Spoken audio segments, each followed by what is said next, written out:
What's up everybody, Nightcove the Fox here, and welcome to, finally, as per your request, my how to make your very own Glitchtrap vest tutorial. Now we all know and love this second iteration of my Glitchtrap vest, but I think she's served her time, and it's time to say goodbye. So without further ado, let's go on to our first step. Once you've got your very own crusty Weasel suit on, it's time to take some measurements. And fret not, I will break all of these down with illustrations in just a moment. And if you don't have your very own crusty Weasel suit, just take these measurements on yourself. Some of the measurements you'll need to take include the width of your back from side to side, the width of your front from side to side, the length from the top of your shoulder down to your armpit. Last but not least, measure the length from top of shoulder down to where you want the vest to end. Alright, let's go over that one more time. Measure your back width from side to side. Then repeat the same measurement on your front. For this measurement, I'd recommend going over your bust. Do not forget to measure the width of your shoulders. In addition, measure the width of one shoulder. Measure your length from the top of your shoulder down to your armpit. Then last but not least, measure the length from the top of your shoulder down to where you want the vest to end. You can take this measurement on the front side or back.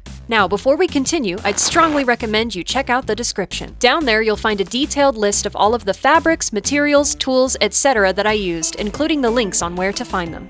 Before marking your pattern on the fabric, make sure of these things. Your satin fabric is shiny side down. You're drawing with a pencil or a gentle ink pen. Do not use markers or paint pens because they will leak through the fabric. I'm starting with my light purple satin, which will be the inside of the vest. I'm also beginning with the back panel.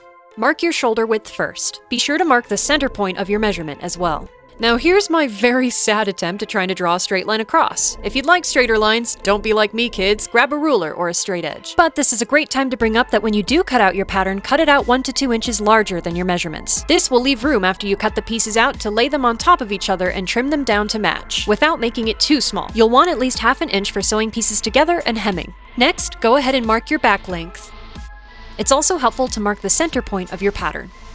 And if you have a feline friend, enlist them for help. I'm sure they'd be more than happy to weigh down the fabric for you. Once you've marked your center point, it's time to mark the back width. Once again, always mark the center point as well as an extra ½ inch on the edges.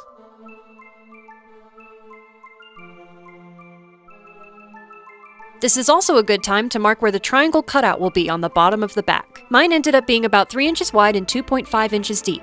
Next up is marking the armpit length. Use your measuring tape to form a curve from the edge of the shoulder to the edge of the back width. Make sure that your curve ends at exactly the measurement you recorded. For example, mine was 11 inches. Then you can connect the lines together.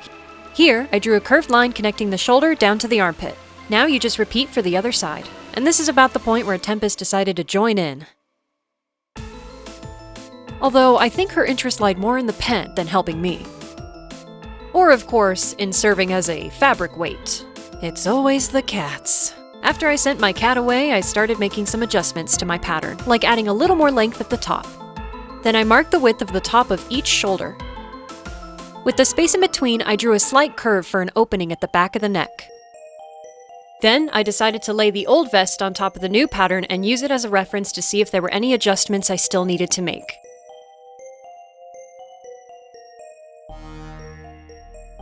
Obviously, the new pattern is larger because I took my measurements while wearing my suit.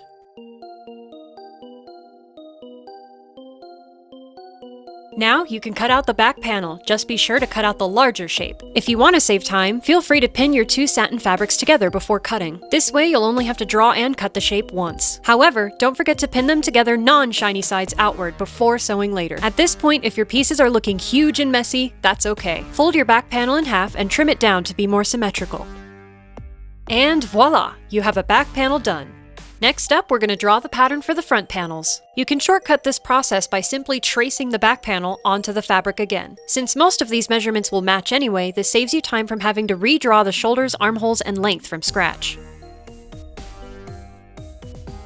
Even though the middle point will matter less for the front, mark it anyway. Now, if your front measurements were different than your back measurements, you can fix them now. Here, I checked to make sure that my front width and length were good to go. Be sure to mark your single shoulder width. This will help determine the general width of the front panel. Next, I decided to freehand a gentle curve going from the top of the shoulder all the way down to the bottom. Once again, you can draw these shapes slightly larger than your measurements, so by the time you trim them to match and hem them, they'll still be the right size. As I drew the right panel, I took measurements along the way to make sure that it was identical to the other side. Once again, if you want to save time, pin the two fabrics together before cutting. Still be sure to cut the larger shape and/or stay outside the lines. You can lay this cutout piece on top of the other side and trace it before cutting it out. This will help them look more identical in case you made any errors. In just a moment, I will fix the directions my fabrics are pinned together. Remember, before sewing, both non-shiny sides should face outward. And ta-da! Your two front panels are done. Next up, cutting out the inside padding. This part's super easy. Just place the cutouts onto the blanket fabric and trace them. If you want to save time cutting out the front panels, then fold the blanket underneath before cutting. This time, cut inside the line so the shape is small enough to fit inside of the satin later on. And just like that, your two front panels are done. You can repeat this exact same process for the back panel, minus the blanket folding, because you'll only need one piece. And with that, your inside padding pieces are ready to go. Now it's sewing time. This is your last reminder to make sure that at this point both your shiny sides of the satin are facing inward. Then you can go ahead and sew the perimeter, but be sure to leave the sides where the panels will be sewn together later open. You'll need an opening to be able to slide the blanket padding inside. When sewing, be sure to try and stay outside or on the lines you drew. When in doubt, start by sewing closer to the edge. You'd rather your patterns be too big at first, not too small. Once you're finished sewing a panel together, you can go ahead and trim all of the excess from the edges. Then, using the side opening, you can reach inside and flip the panel right side out. Now you can insert your blanket padding. Once the blanket padding is inside, you can smooth it out with your hands. If the padding is cut too big to fit inside without folding or wrinkling, take it back out and trim it a bit. Then try again. Once your blanket padding is inside, you can pin through all 3 layers around the edges of the panel. When pinning, leave room to sew close to the edge. Otherwise, you can pause to remove the pins as you sew. Now you can go ahead and sew through all 3 layers. At this point, I only sewed across the top of the shoulder and closed the open side. If you'd prefer to, you may sew the entire perimeter, including the armpit and the outer curve. I do this later on. Now you can repeat the process for the back panel. Once again, leave the sides where the panels will be sewn together open. This does not include the tops of the shoulders. You can go ahead and sew those. And of course, stay outside or on the lines.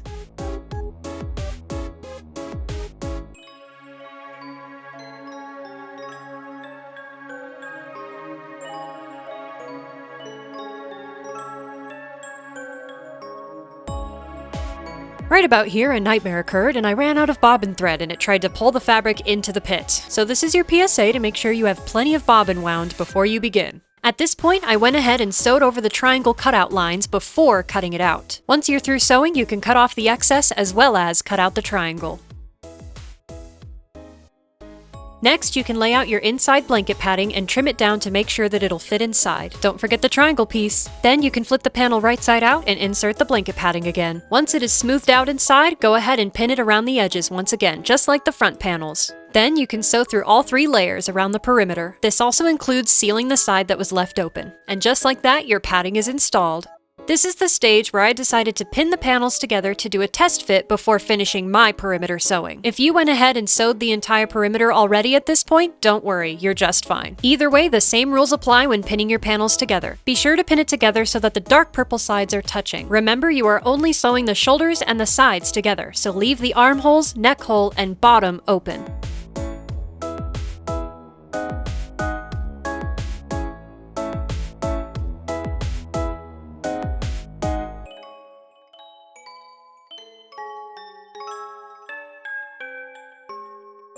This is optional, of course, but I do recommend it. I decided to iron my panels before continuing to sew. When ironing your satin, do not use steam and make sure that you're on a lower heat setting.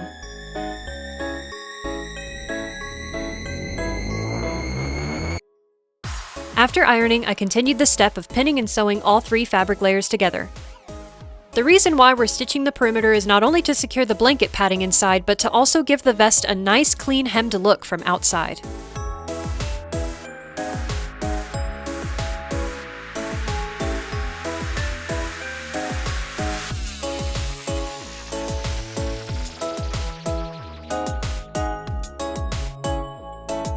And with that, my panels are finally ready to be sewn together. I pinned my panels together using the same rules as last time. Then I sewed them together. A little tip while sewing, be sure to do a back stitch at the very beginning and very end of your stitching. This will knot the thread and ensure that it doesn't unravel. If you have the same sewing machine I do, that little lever I push down every once in a while sends the machine into reverse, making a backstitch. You only have to hold it down for maybe 1 second and then let go. Then continue your sewing until you reach the end and repeat.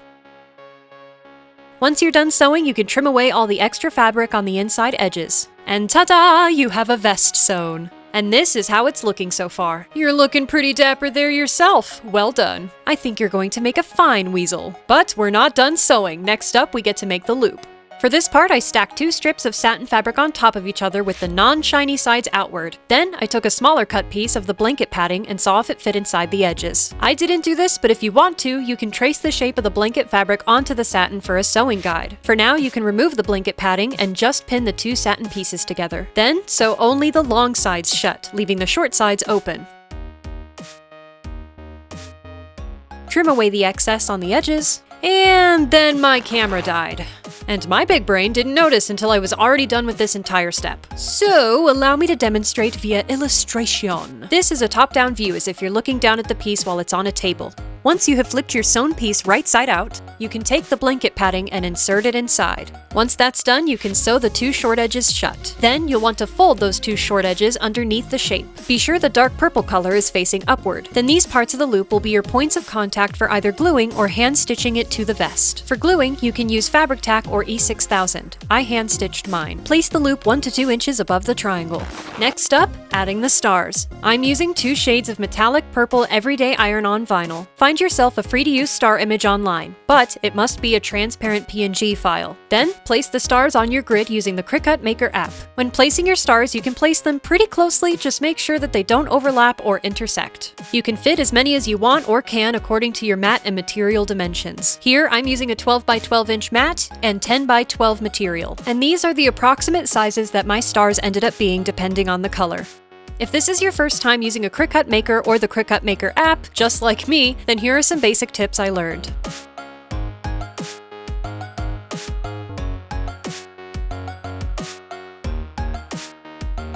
When placing your vinyl onto the adhesive mat, be sure that it's shiny side down. You can use your hands or a tool to smooth out the air bubbles. Once you've followed all the steps in the CRICUT Maker app, press go and watch the magic happen.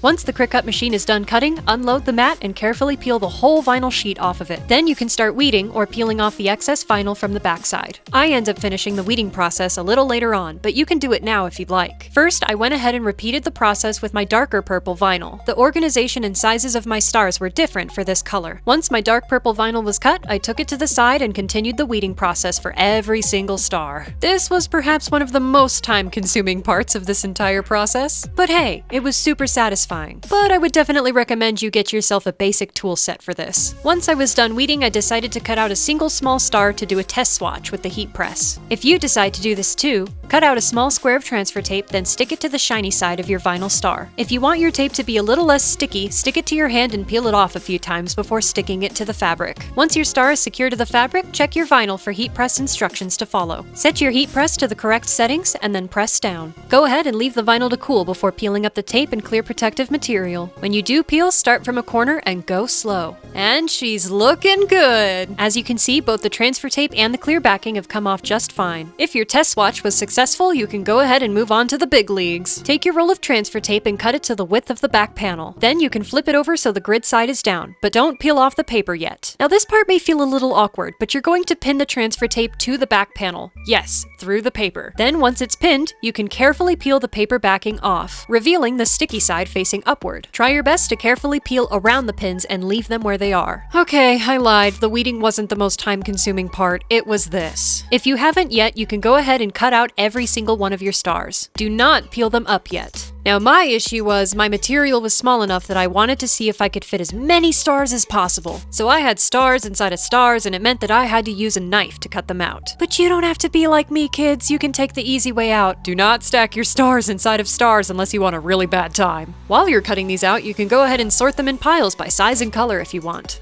Now, I took a look at the reference images I had for his vest, and honestly, his stars were a hot mess, so I decided to go off script and make a symmetrical pattern instead. Now that your sticky grid is secure, you can place the stars shiny side down in whatever way you want. Just keep in mind that this tape is going to be flipped around so your design will be mirrored in the end. Once you've placed your stars where you want them, you can unpin the transfer tape and flip it over. Stick it down onto the satin fabric and be sure to take your time getting all of the wrinkles out from underneath. Trust me, you do not want to heat press over a wrinkle. This is definitely not foreshadowing. If you want extra heat protection, you can place a piece of parchment paper on top before heat pressing. Using the same heat press settings that you did for your test swatch, go ahead and start heat pressing your stars on. Now, because my heat press is only 12 by 12 and the vest is obviously bigger, I had to move around in different quadrants. Once the vinyl has completely cooled, peel slowly. If the colored part comes up, gently place it back down and heat press again. Now, this is your PSA to have patience for this part. I kept running into issues, so stay calm, go slow, and it'll turn out fine. For example, right here, I ironed over a wrinkle. I fix it by ironing another exact star on top of it later on. So, if you couldn't tell, this was my first time ever using a heat press. But here are some tips I learned along the way.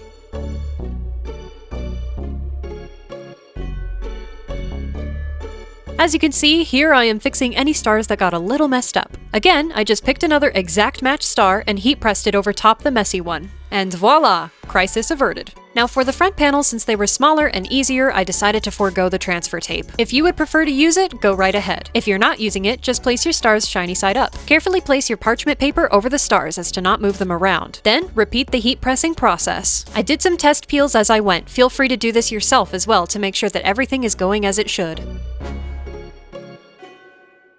Once you're done heat pressing, peel off any remaining clear backing. And now, perhaps the most fun part. Put it on and admire your work.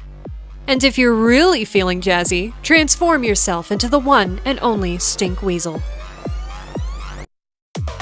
Thank you all so much for watching my How to Make Your Very Own Glitchtrap Vest tutorial. I hope it helps, and I hope you have a lot of fun making this. As a bonus, if you would like to see how I made this plush bow tie for my Glitchtrap suit, leave a like and a comment to let me know. If you're new around here, why not subscribe? Stick around. If you like Five Nights at Freddy's, cosplays, and nerdcore music, you'll like it around here. And if you'd like to see the behind the scenes of my Glitchtrap suit itself, feel free to join this channel as a member and a star to get exclusive access to behind the scenes videos, and much more. And remember, stay bright 'cause you're a star, and I will see you all next time.